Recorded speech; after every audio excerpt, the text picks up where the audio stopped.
Hey, everybody, welcome to our Connected Roots call.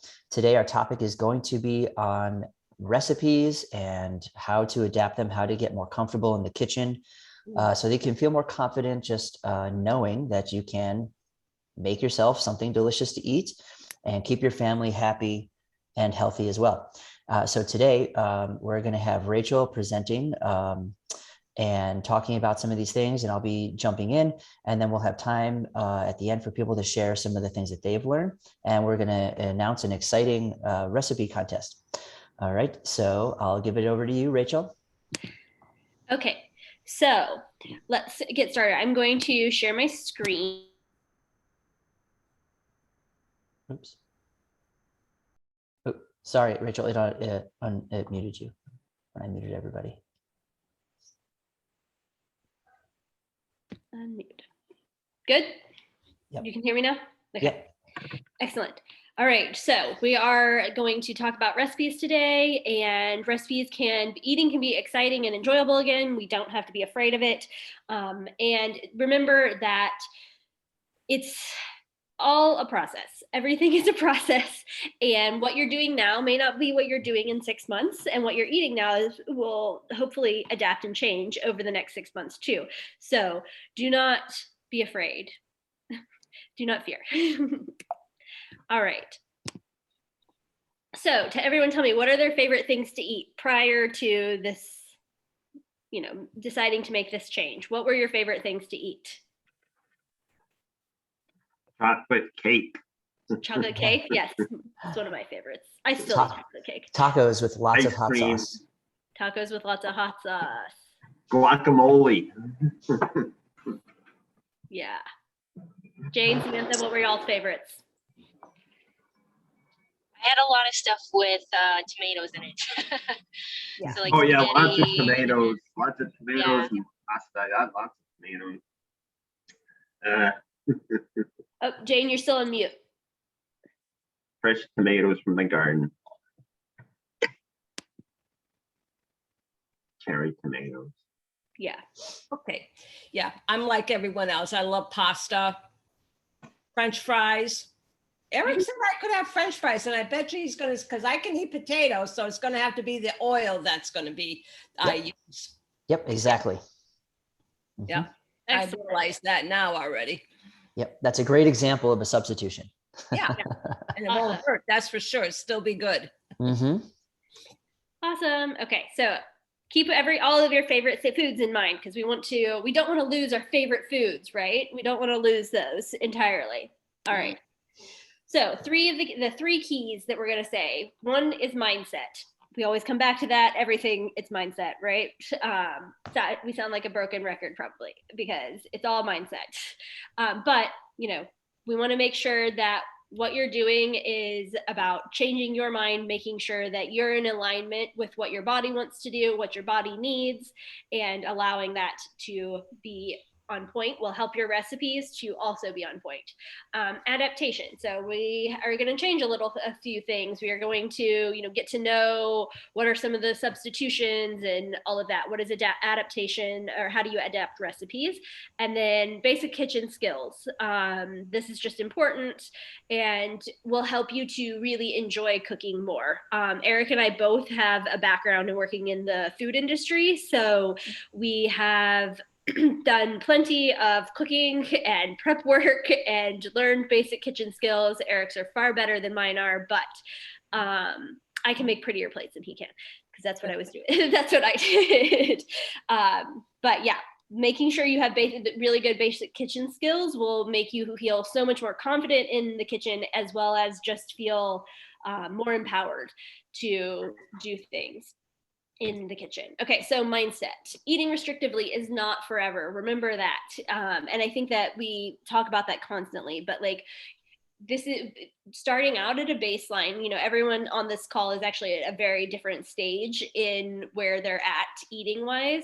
And so what you're eating now may not be the exact same things that you're eating in a few months or in 2 or 3 months. And, given, hopefully you are adding stuff back in, you're slowly adding more things back in. So it's really important to remember that eating restrictively is not forever.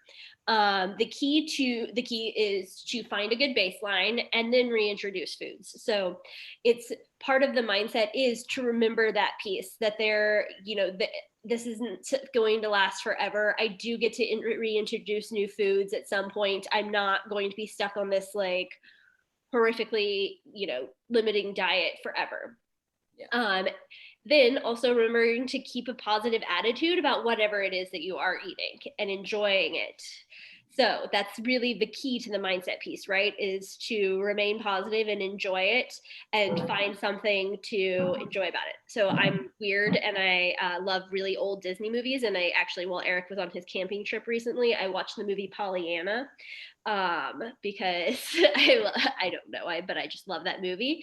And it made, her incessant positive attitude and how you can find a positive thing about anything. So find a positive thing about whatever it is that you're eating or able to eat in this moment and enjoy, and do that. And then listen to your body.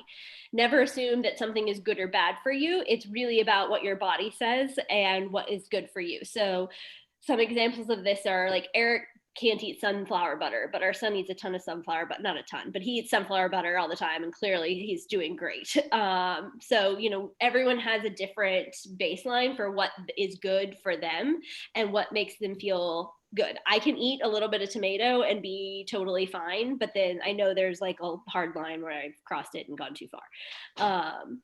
But then there's other things that other people might not be able to eat that change that. So listen to your body and never assume something is good or bad for you until you know for a fact that you've tried it and you're like, oh, wow, I really did not feel good about that. And then when changing your eating, there are many foods there are many foods that you still can eat. So just remember, you're just switching things. And I think that is part of it that we have to change about. That's the biggest mindset shift that I made, actually, was that piece of, there's still tons of things for me to eat. So when we first started down, like changing our diet, like restrictively, I guess, I'm not gonna lie, I was pissed off that Eric took tomatoes away from me. I was like, damn you, and please, like, I hate you for this, and you took all the things away from me that I loved. And it took actual mindset work for me to be like, oh, it's not that bad. And I'm not taking away something, I'm just having to swap it out for something else.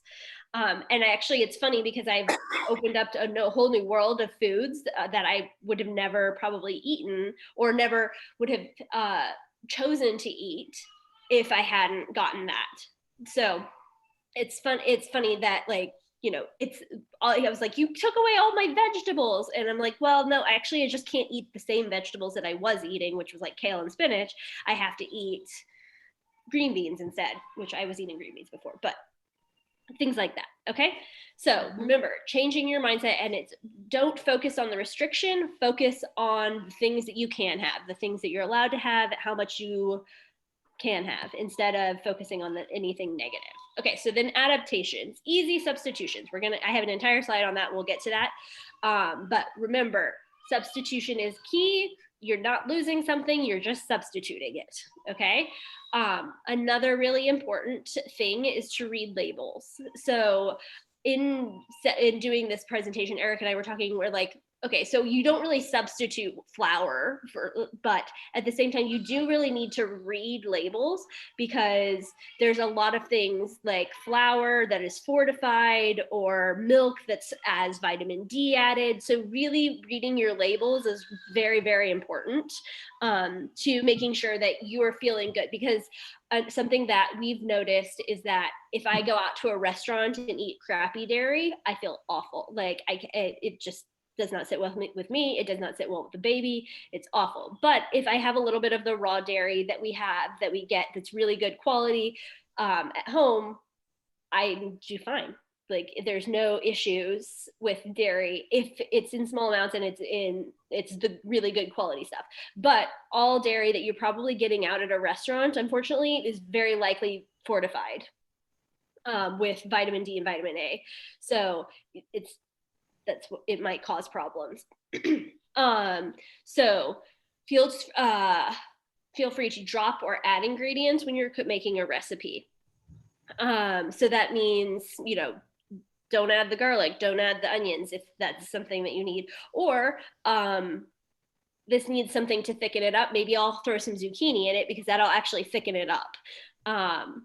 So then use your seasonings to make things exciting. So seasoning, the way that we look at seasonings is that it's such small amount, with the exception of the nightshades seasonings, it's such small amounts of whatever it is, whether it's like a small amount of vitamin A or a small amount of,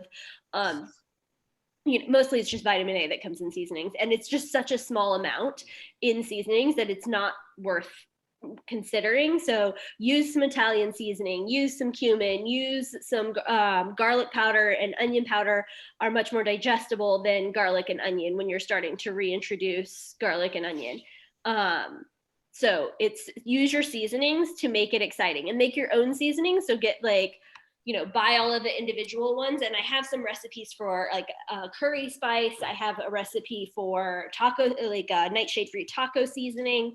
I don't know if we posted it yet, but there's like a Thai, Chinese, or like a Vietnamese, like 5-spice that we have. So, and then focus on things that you're comfortable making first. So start with the low-hanging fruit, whatever is easy, and then work yourself up to it. Like gain some confidence with your ability to adapt recipes and gain some confidence in your ability to cook with the ingredients that you are choosing to cook with right now. And then you'll change, and then you'll slowly have more confidence to get exciting and get adventurous with your recipes. Okay.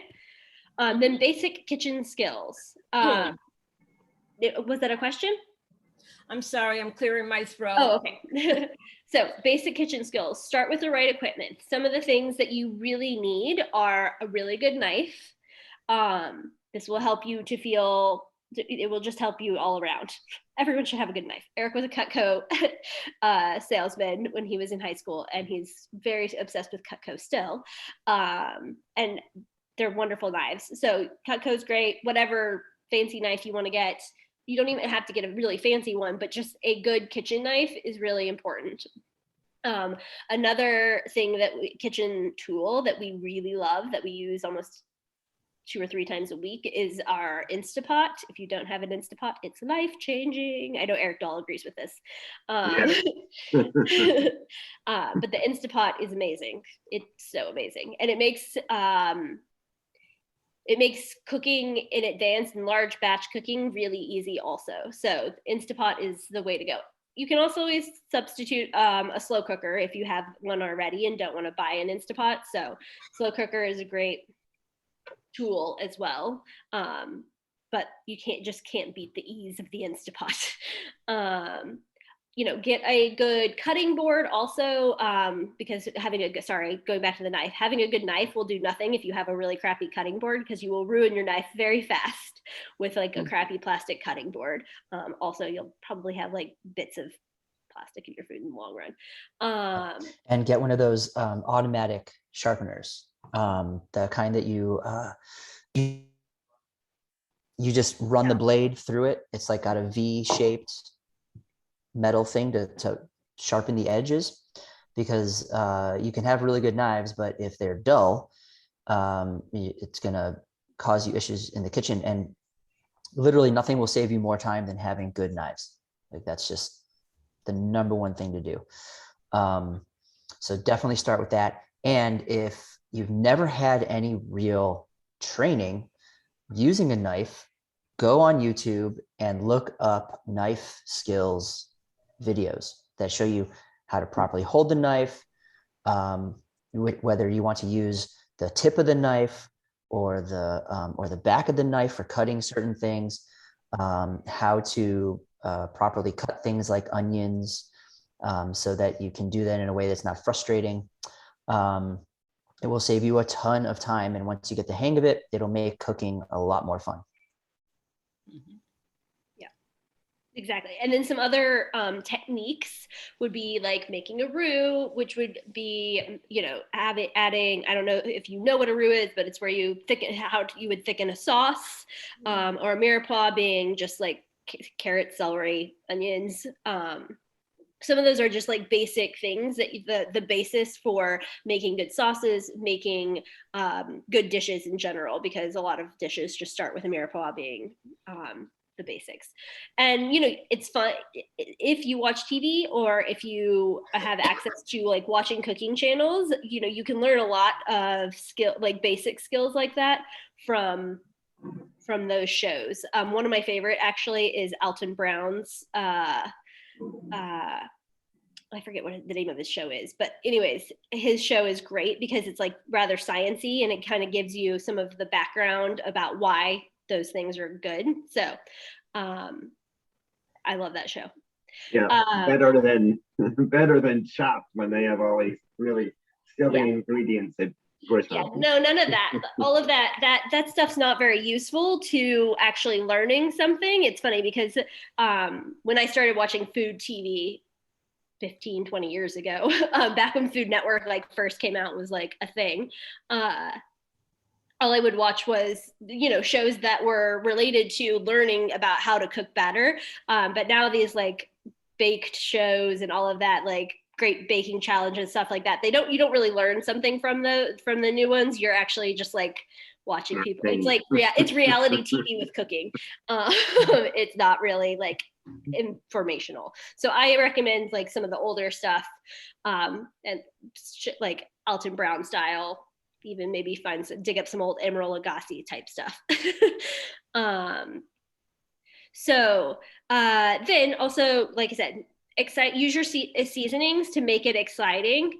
That's one of the ways that you can not feel as deprived. I know that a lot of people feel like really deprived and not being able to go eat Thai food, or not being able to go to their favorite Indian restaurant anymore, or go eat tacos, or whatever it is, whatever your favorite, foods were, that or restaurant foods specifically. So now that we don't necessarily want to go do those things, because even if small amounts of of nightshades weren't a problem, PUFAs are a huge problem in restaurants.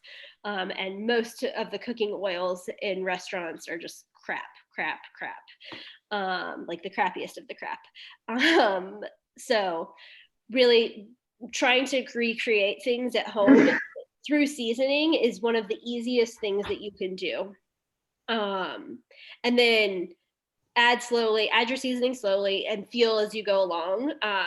And don't be afraid to over season, even like at this stage, because over seasoning is better than under seasoning and hating your food, right? Sure. Then try the same recipes with different ingredients. I'm not sure exactly what Eric meant by this. He added that in there. Can you expound on that? Well, that's what I do. Yeah. Try the same recipes with different ingredients.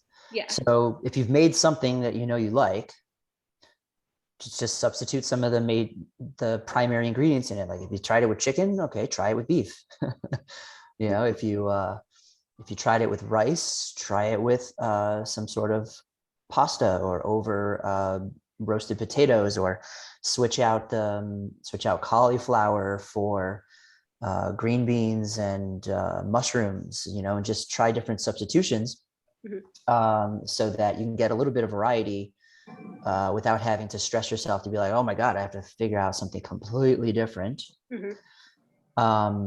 And then just experiment with the processes of, okay, how do I make a sauce? Because once you get the hang of that, you can make almost anything, right? Like we've made various different versions of like General Tso's chicken, and different types of Asian sauces, and different Italian sauces, and Creole, and everything. And it always comes back to just building on the basics. So knowing like, okay, here's a mirepoix.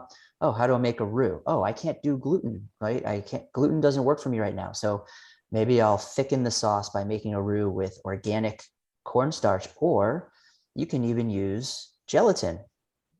You can just put gelatin into some sort of, whatever liquid you're going to add into the sauce and let it bloom in there. And then add that to thicken your sauces. So there's so many things that we can do that we can literally recreate everything. One of our favorite things is making like white pizzas. And that's really simple because that's literally we just saute some veggies and mushrooms and, ground meat or something like that, and season it with Italian seasonings, and then put it on to a pizza crust, and then with olive oil and cheese. Oven. That's it. Yeah. Right. Same thing with pastas. We make all different pastas. Literally just saute veggies and in butter. Add some cheese and a little bit of liquid, and then again you can add the gelatin to make it a little bit thicker, and then just toss it with your pasta. Very simple things that we can do. All right, and I'll pass that back to you, Rachel. Mm-hmm. Okay, so some of the recommended changes that we want to talk about: meal planning, stick to a few ingredients and just what you make. We just talked about that. Meal prep, make it easy on yourself, batch and prepare foods. I know that we repeat these like frequently, but we just want to reiterate them as really important aspects of keeping a diet, keeping yourself healthy. Use simple ingredients or simple recipes to start with while you're gaining confidence. Try things that are 6 ingredients or less, or even if there's a bunch of spices, I don't consider a whole bunch of different spices like different ingredients necessarily, but don't try to keep it simple so you don't have to like do a 12-step process for whatever it is you're cooking. And we do have some recipes like that on our website. I'm just thinking like the Swedish meatballs is rather labor intensive, as well as like lasagna can be a little labor intensive. So don't start with something that's labor intensive. Start with something that's a little less labor intensive. Remember, enjoy what you're eating, and save room for dessert. Yippee!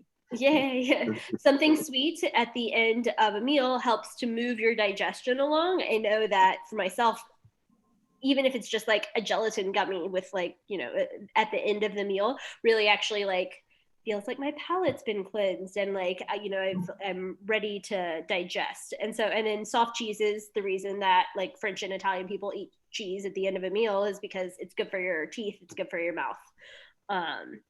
And then setting the mood for eating. We talk about this again a lot, just making sure you're intentional with your eating and in a rested and relaxed state, so that you are not, your body is actually digesting instead of focusing on stress.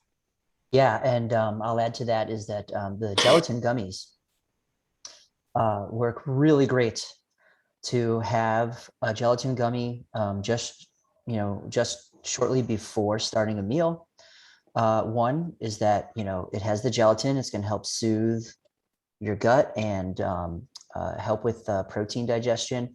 But then it also is going to have sugar in there that's going to help get your blood sugar up just before the meal, which is also going to help support digestion, and a little bit of acidity in there from orange juice and then the lemon that you use to make that, so that it can also help prime your stomach for digestion. And if you forgot to have a gummy at the beginning of the meal, you can always have it for dessert at the end. Excellent. All right, so the page you've all been waiting for, the substitutions. So I can, you can either like take a screenshot of this, or we can I can give you a screenshot of this so that you can have this to reference again, because I know a lot of people probably will want to reference this again. Yeah, we'll add it into the course too, and probably even add like links to different brands that we like and stuff like that, so people have examples. Yeah. So some of the substitutions: tomato and tomato paste, umeboshi paste. I don't know. Before I was trying to find something to substitute for tomatoes, I never even knew what this was. But it's wonderful. And also, I was actually looking it up right before this call, and Jane, you might be interested in this because it's apparently in Japan, it's like a thing to eat this with white rice before a meal. And the umeboshi paste is very good for helping with acid reflux and indigestion and things like that.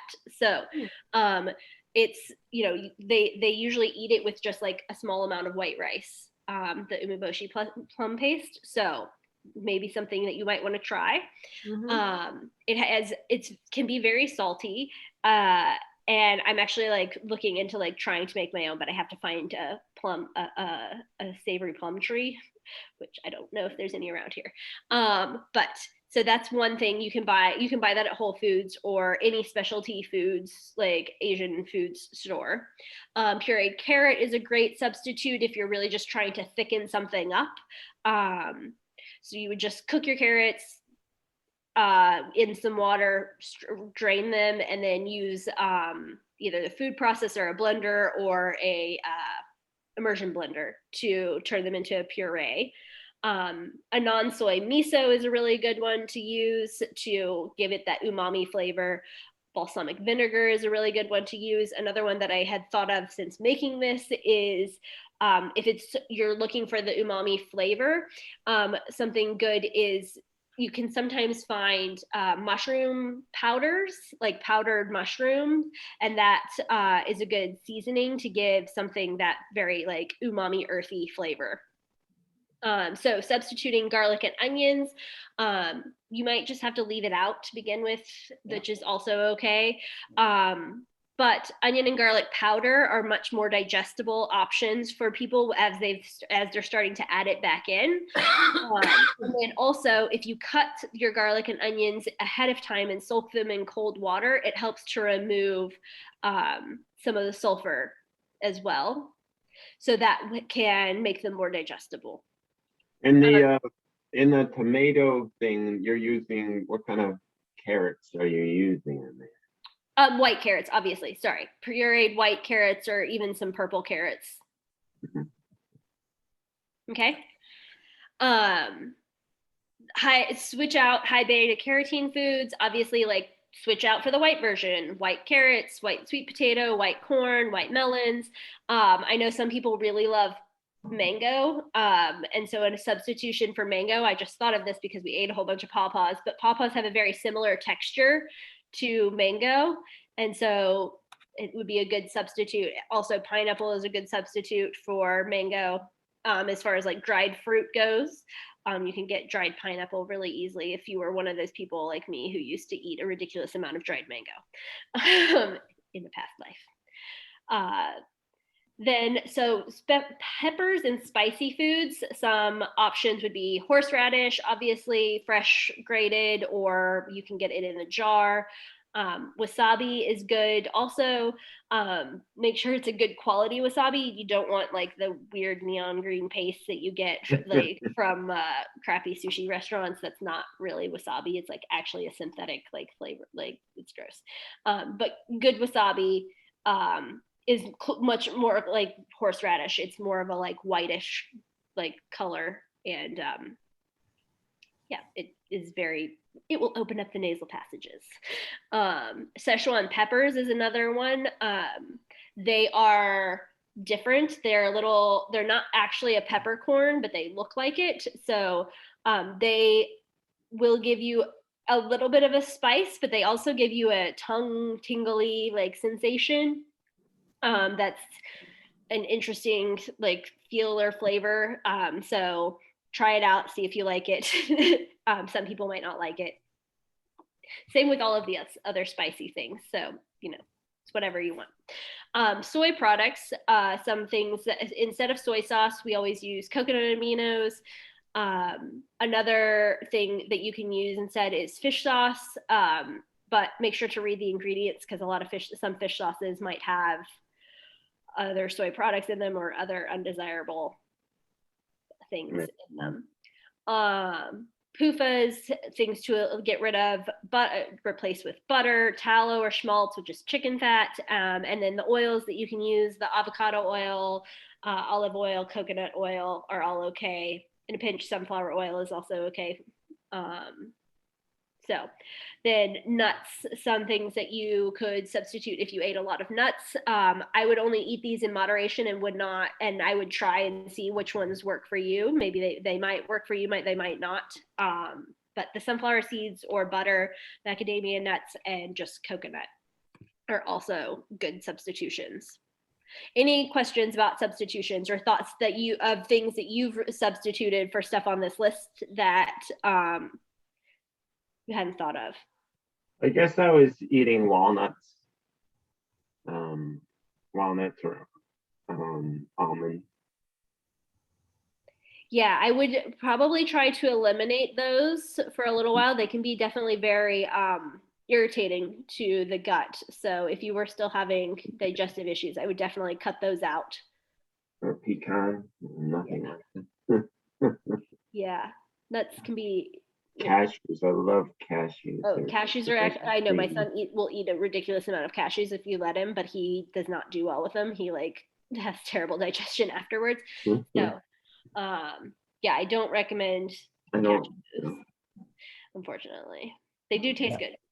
But Yeah, resistant starch. That's a significant thing that we avoid in this diet, in this process, because it is very challenging to digestive health. And that is one thing that I learned when I was studying and practicing the bulletproof diet, is that he's all about resistant starch.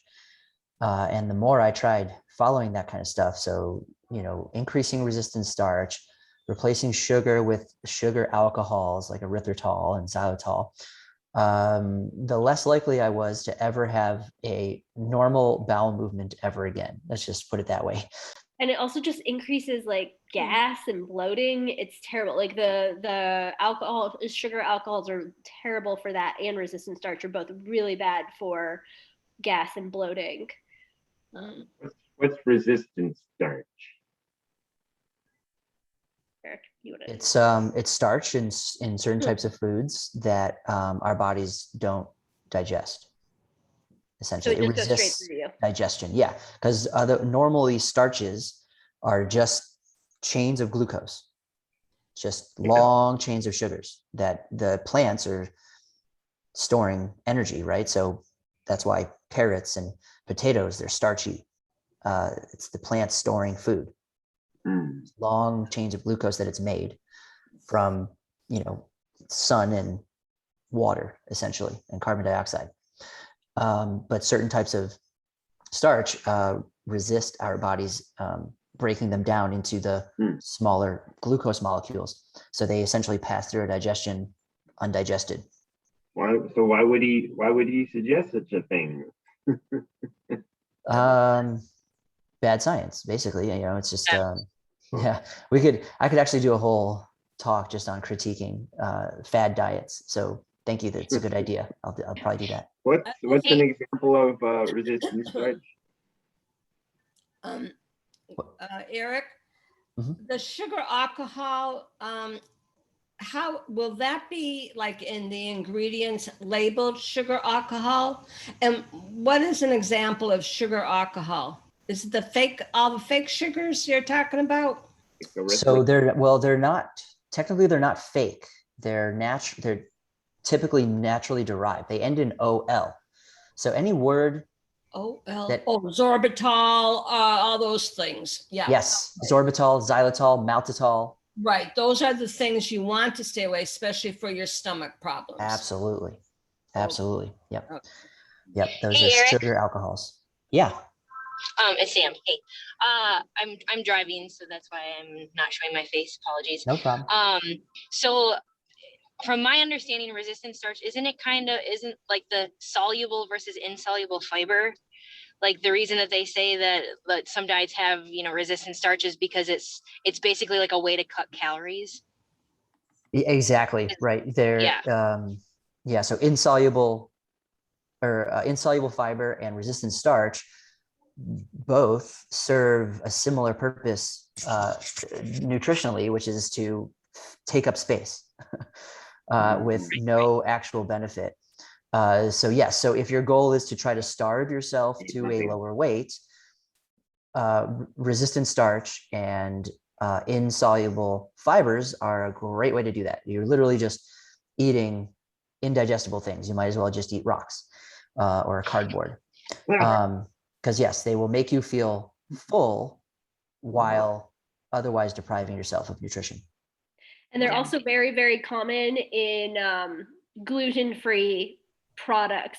Like anything that's like labeled gluten-free, bars, breads, pastas, all of those things, they contain a lot of resistant starch, and PUFAs too in the gluten-free alternatives. They are not healthy, not ideal for your gut. So it's not good to eat gluten-free stuff. Oh, I would not. Okay. Unless you're making it yourself. And the next slide has some gluten-free options for what you could flours to make stuff yourself. I would not eat anything that's labeled gluten-free unless you read the package and you're like, oh, well, that's okay. Like there's only 3 ingredients in here and all of those are okay. Otherwise, it's probably full of crap. Like it's full of stuff that's very indigestible, and will make your stomach probably hurt worse. It's funny because we've had several people who have done the program who were, very strictly gluten-free, and kids even who are like super strict on the gluten-free, and they still have terrible digestion.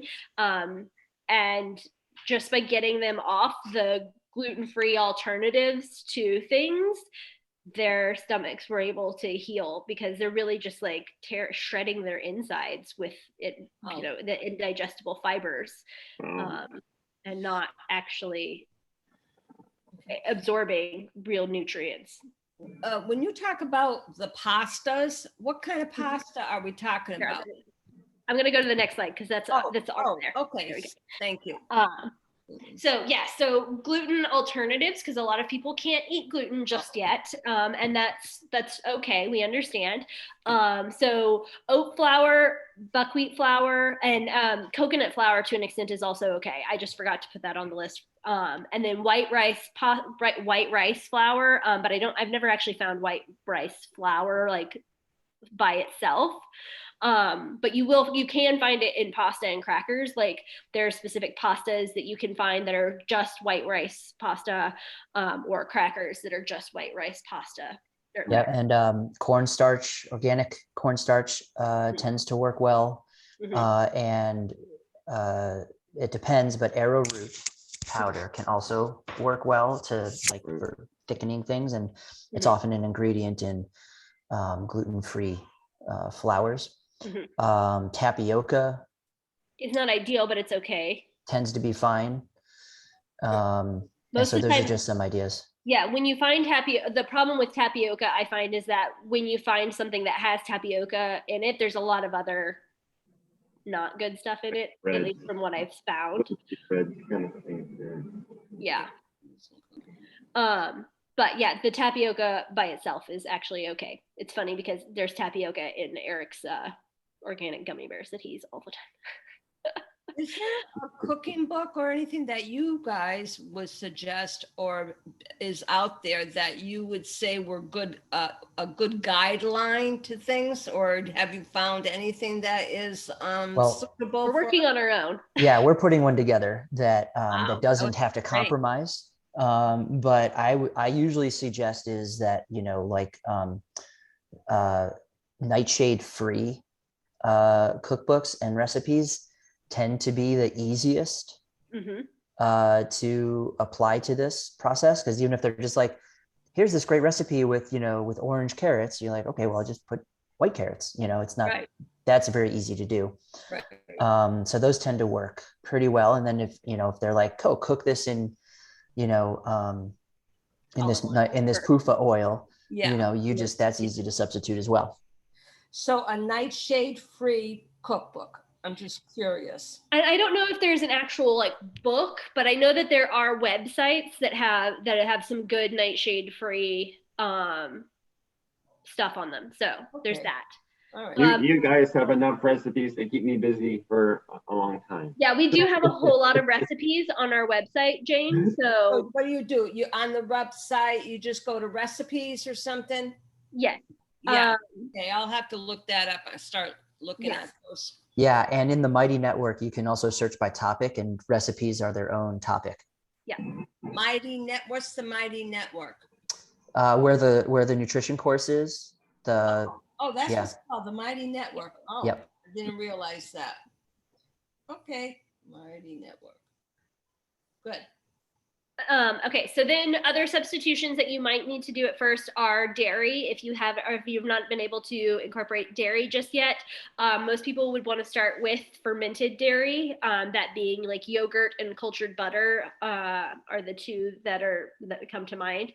Kefir obviously is also cultured, so you do those types of dairy first. Raw dairy is also significantly easier to digest. It has all of the live bacteria in it still. It has all of the things that are going to make it easier to digest still. And raw dairy is higher in A2 usually, even if it is not a specific A2 milk, it's still higher in A2.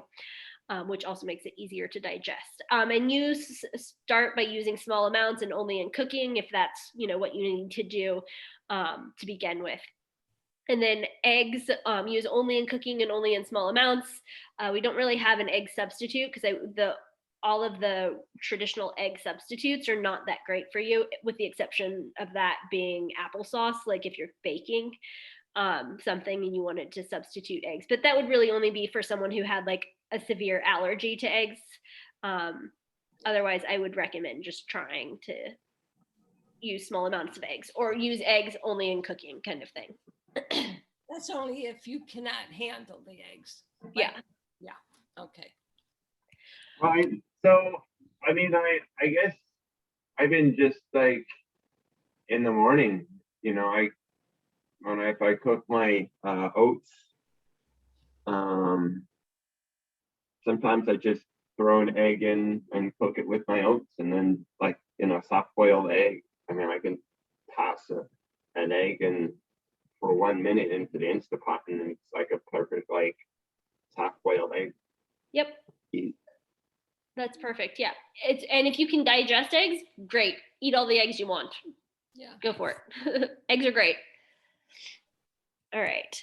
So troubleshooting. So what are some of the obstacles that you faced in adjusting recipes so far? And then are there any obstacles that you faced in getting your family members to eat what you're preparing? Don't have any family members. Or friends. If you're preparing food for friends, that's also a thing. Okay. Jane, what about you? Well, my husband tends to be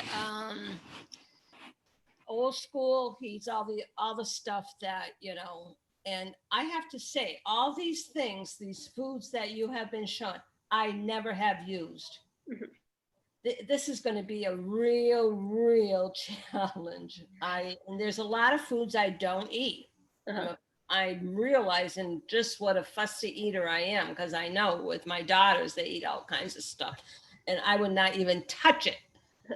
So it's going to be tough. But of course, right now, I am right at the beginning. So I don't even worry about recipes or anything. It's so basic. But for me, just to put my rice in, when I do eat it, in the beef broth and put some cheese on top, that is like a heaven for me. Okay, good. And that's about all I can do. And then a potato, but I'm not eating that right now. So maybe in another week, I'll be able to start going back. Because rice and, I am just a little rice in my broth, and that does not bother me at all. Yeah. So. Well, and if you can get some of the umeboshi plum paste, okay? Oh, umeboshi, yeah. And Umeboshi paste. What would I do with that? So on the rice, you said.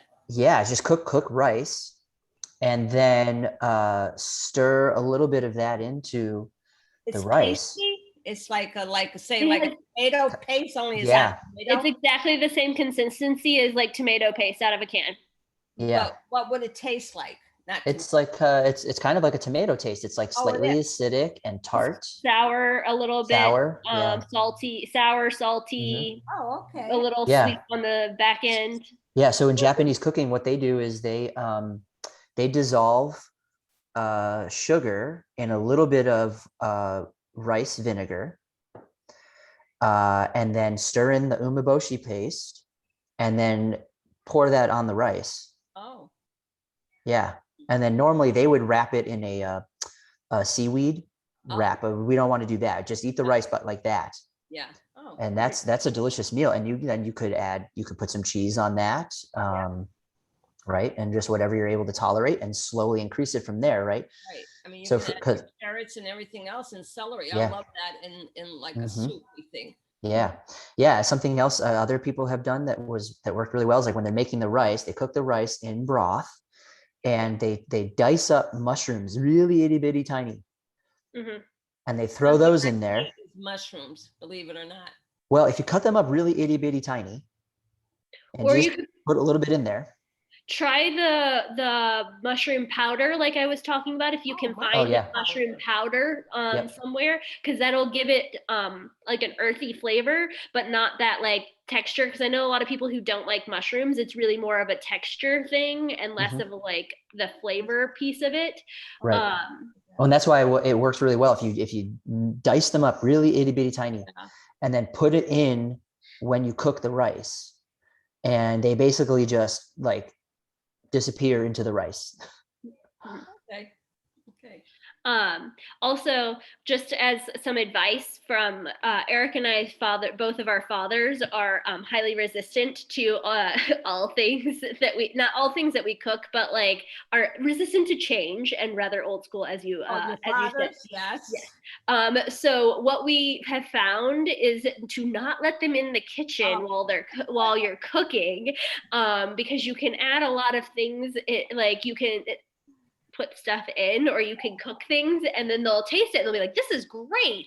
And then you just don't tell them what umeboshi plum paste is, because they're going to be like, heck is that? The problem is me. I'm the one who's cooking. And it's me that doesn't like anything, but I know what you're talking about, my husband or something. Yeah. All right. Well, okay. This is going to You can do it. And remember, it's about being like, well, this is just a substitution, and this is actually like I think you're gonna be surprised, especially starting with the umeboshi. Like, I think you're gonna be surprised that you're like, this isn't bad. This is like this is interesting, and you look yourself in the mirror a few times before and be like, I am an adventurous eater. Whatever you have to do, Jay, to tell yourself that you are, so that you can be like, okay, I can do this. Like, it's okay. Change is not scary. It is scary, but it doesn't have to be. Okay. All right. Now it's your turn. So what's a recipe or something? What was that thing that you were like, oh my gosh, I love this. How can I make it again? Or how can I change it so that I can eat that? So something that I can recommend for you, Jane, is rice pastas. To find some rice pastas, to use. Hold on, I'm gonna go grab one that I have.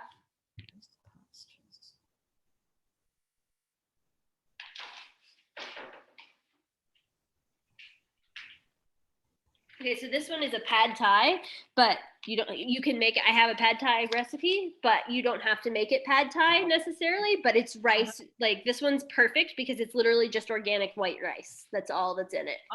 But it's yeah. So this one is at Whole Foods. It's all at like every Whole Foods I've ever been to. They have it. So, also, buckwheat pastas are also really good. Like soba noodles, I think a lot of times are made only with buckwheat.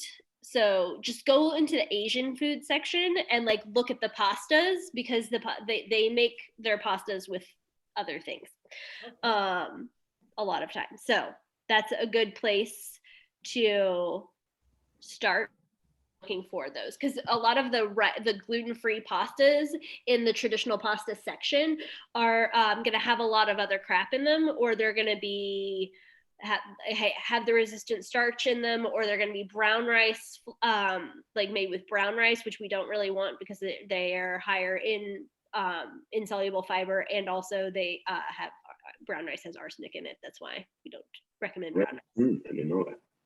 Arsenic. Yes, it's high. It's very high in arsenic. Brown rice. Yeah.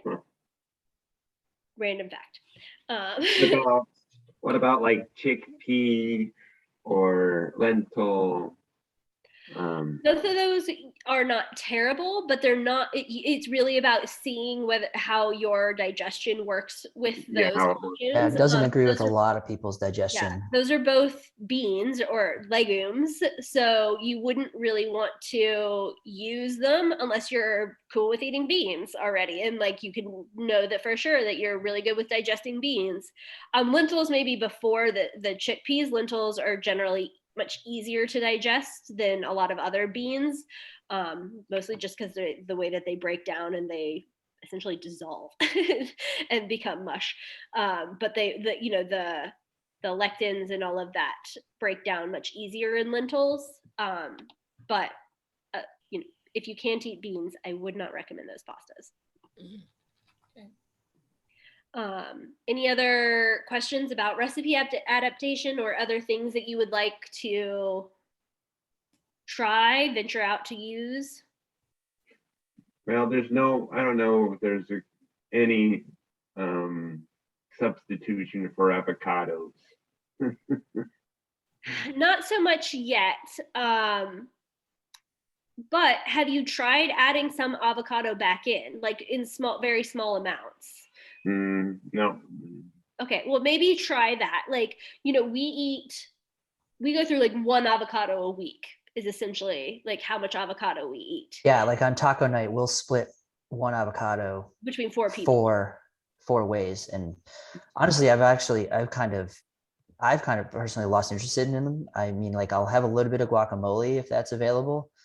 But I don't miss them. I use full fat sour cream and cheese, and then I don't feel like I'm lacking any fatty creaminess in my foods. Yeah. But yeah, I know that if I eat a little bit of avocado, I don't have any issues anymore. Yeah, so just start with a small amount is what I would recommend. Yeah. Eric. And hummus. I mean, I guess I was eating that. Same thing. If you're eating a hummus that has nothing questionable in it, then you just have to see how your body does with beans. I know I still have a fairly low tolerance for beans. Otherwise, I'm sleeping alone. So, so even if there is a really nice homemade hummus made with a really good quality organic extra virgin olive oil, and you go to the store and you see the organic ones, and they often have like citric acid added to them, and they're the only one is I think it's called Ithaca. Yeah, I mean that one has clean ingredients, but they're not organic. So and chickpeas are like one of the worst as far as organic goes, or glyphosate. Yeah. So I would only ever eat organic chickpeas / hummus because non-organic chickpeas are not good. Yeah, hummus is easy enough to hard make one. at home. And there's ways to do it where it's not all beans. Like you can blend. You could add yogurt or to it. So that's what I was going to suggest is to make if you're looking for something of that like Middle Eastern-y like flavor. I like to make like a yogurt, like to take the full fat yogurt and chop up some cucumber like really fine and put that in there with a little bit of garlic if you can handle the garlic, or garlic powder, and a little bit of like mint or parsley, and some za'atar seasoning. So just to make a yogurt type sauce instead as you can thicken that up. Yeah. What about you mentioned, I didn't think I was how often do you eat cauliflower? Well, we usually do brassicas no more than once or twice a week. Yeah, twice a week maybe at the most. Brassica? What do you mean? Brassica? Cauliflower, broccoli, Brussels sprouts. Oh, okay. Those are like the big ones that we eat. You really don't eat any other ones. So you could, but you could mash up cauliflower, cook that up and mash that up and thicken that up, make a sauce, or to make like a dip. Yeah, make a dip. Yeah, I would see how, like, again, all of those, like cauliflower or hummus or any of those things, just it's really takes, it's about seeing how you do with it. And also part of it is just not consume that much of it. If you're using it as like a garnish on something, or you're using it, you know, as a little bit of a dip, like that's great, but like don't consume the whole thing. Yeah, right. Like Yeah. is like really part of it. Like I'm fine with eating a small amount of hummus, like, but if I let my son eat like a whole container of hummus, because he likes hummus that much, like it would not go well. Like, so it's really about, you can have certain things in moderation, but just don't eat ridiculous amounts of them. Like nobody needs to eat a whole container of hummus by themselves in one sitting. Yeah, just so like I have a spoonful or a couple spoonfuls. Yeah, exactly. Something. And what about like these like fermented foods, like either kimchi or these radishes or these other things fermented? So those are all fine, but the problem with like kimchi is that it's made with chilies. It always is going to have chilies in it. So, and probably orange carrots. So if you're making it yourself, that's great. You know, sauerkraut, perfectly wonderful if you can handle it. Like, again, don't go crazy. Don't eat a whole like ridiculous amount of it, but a little bit of sauerkraut is probably going to be fine. You know, fermented food, there's nothing wrong with fermented foods. Like if you wanted to get a whole bunch of white carrots, because I know that right now in New York City, usually you can, at the farmer's market, you can get white carrots like right now. So if you wanted to get a whole bunch of white carrots and make, you know, a slaw out of the, like a fermented slaw out of them, that would be great. And that way you could have that, you know, crunchiness year round. So it's really, yes. And you have to find what works for you, and read the labels. Does it have nightshades in it? That kind of thing.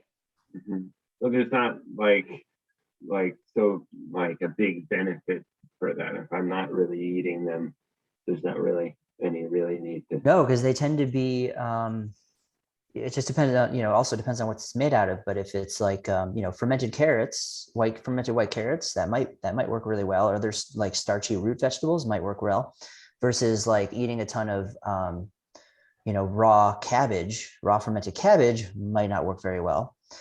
And then lactobacillus fermentation is essentially the same sort of bacteria that you get in like yogurt. And it's only going to be of benefit if, you know, the terrain and everything else that you're eating are compatible with those foods. So we don't include any of those fermented foods except yogurt in the phase 1 of the process, because there's too many variables and too many things to account for on the way to figuring out what works. So like I said, add it back in, or like see how you feel now that you're where you're at, and decide if it feels good to you or not. That's pretty much it. Pickles are great though. Cucumber, like straight cucumber, is also really good, and pickles are good. Any other questions? Did you say pickles? Yeah, pickles. Oh, I didn't hear that. Okay. Not the cheap, like plastic ones, you know, the good. Yeah, good pickles. Yeah, typically in the refrigerated section. Read the labels too. Yeah, because they will have acid. Yeah, they'll have stuff added to them. In pickles, what ingredient are we watching for in pickles? So they typically have like this, like calcium something or other that they add to it, and any other acid. Yeah, like you want pickles. Acid. Yeah, you want pickles that are literally like water, salt, and maybe vinegar, maybe garlic, not. Because you're not going to eat the garlic. It just like flavored the water. So yeah, or dill. Dill's fine. Things you recognize. Herbs and spices. Yeah, just look at like, oh, spicy pickles. They're going to have hot peppers in there, so Oh, no. No. Yeah, don't get those. I'm not a big potato person. Heartburn City. Yeah. Yeah. Oh, All feel it righty. just saying it.